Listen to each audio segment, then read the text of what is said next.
We've been talking about the saints and how they come in and out of our lives at different times to teach us different lessons. I encountered Thomas More when I was in high school.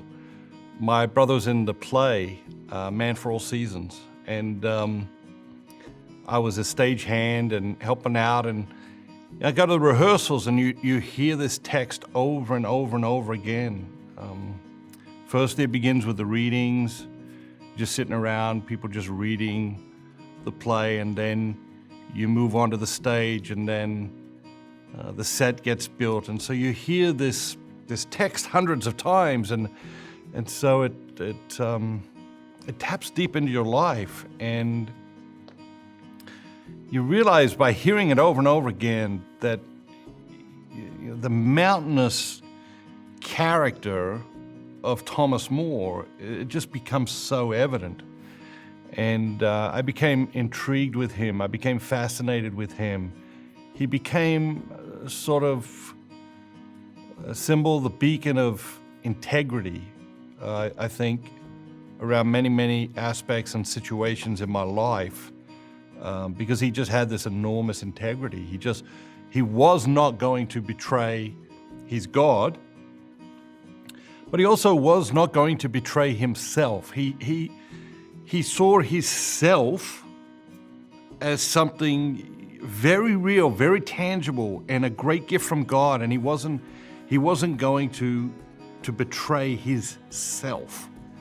And I think very often we do turn our back on ourselves. I think very often we do betray ourselves in lots of ways and lots of circumstances, and we lose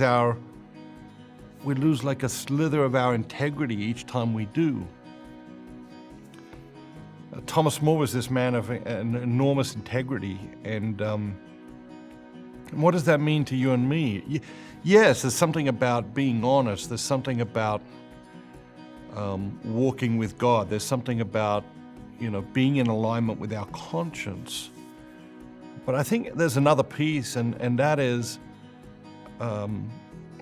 in order to be a man or a woman of integrity, also requires that we live an integrated life.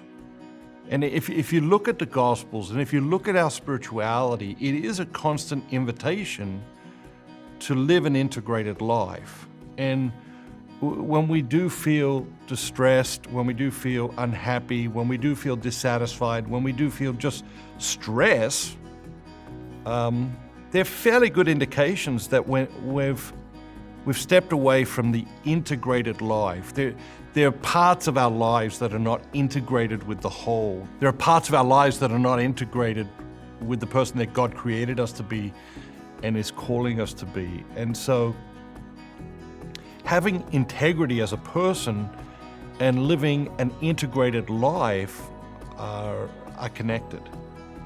And the question I think Thomas More lays before us today, two questions actually. One is, what parts of your life are lacking integrity? And in what ways are you not living an integrated life? Because I think if we face those questions openly, honestly, if we go to prayer and we ask ourselves, okay, which parts of my life are lacking integrity? And then if we ask God to partner with us to work on that, and then if we ask ourselves, which parts of our lives are not integrated, then we start to see an opportunity, or we start to see a path toward the bigger, better future that God is inviting us to. Did you know that 71% of the people that watch Matthew Kelly's videos are not subscribers? That makes no sense. We need to change that. Subscribe today. Hit that subscribe button, smash that like button, and turn on those notifications so you never miss out on another great video ever again.